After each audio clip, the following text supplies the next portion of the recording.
আমলকারীদের ব্যানারে তারা আছে, টাকা ফেরত চাচ্ছে। এখন কথা হলো, কোনো ব্যাংক শাখা, শুধু ব্যাংক শাখা বলবো না, যে কোনো ব্যবসায়িক প্রতিষ্ঠান তালা দেওয়ার এখতিয়ার উক্ত প্রতিষ্ঠান ছাড়া আর কারো নেই। একটা থাকতে পারে যদি সরকার বা আদালত কর্তৃক সেটা সিলগালা করা হয় ওই ব্যবসায়িক প্রতিষ্ঠানটা, তবে আইন শৃঙ্খলা বাহিনীর উপস্থিতিতে সেটা তালা দিতে পারে।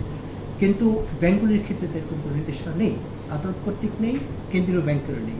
অতএব ব্যাংক শাখায় গ্রাহকরা টাকা উত্তোলন করতে আসবে, টাকা না পেলে বৈধভাবে তাদের ক্ষোভ প্রকাশের এখতিয়ার আছে, সুযোগ আছে, কিন্তু কোনো ব্যাংক শাখা তালা দেওয়ার কোনো এখতিয়ার নেই।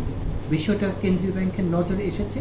কেন্দ্রীয় ব্যাংক, সম্মিলিত ব্যাংকের যারা দায়িত্বে আছেন, প্লাস 5 ব্যাংকের যারা প্রশাসক আছে তাদের সাথে কথা বলেছেন, এবং আইন শৃঙ্খলা বাহিনী এই বিষয়টা দেখবেন যে কোনো বৈধ ব্যবসায়িক প্রতিষ্ঠান যাতে দিনে দুপুরে বা যে কোনো সময় হোক কোনো গ্রাহক যাতে সেখানে তালা দেওয়ার সুযোগ না পায়।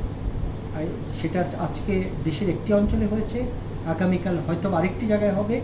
এইভাবে শান্ত পরিবেশকে অশান্ত করার কোনো সুযোগ আমরা দিতে চাই না।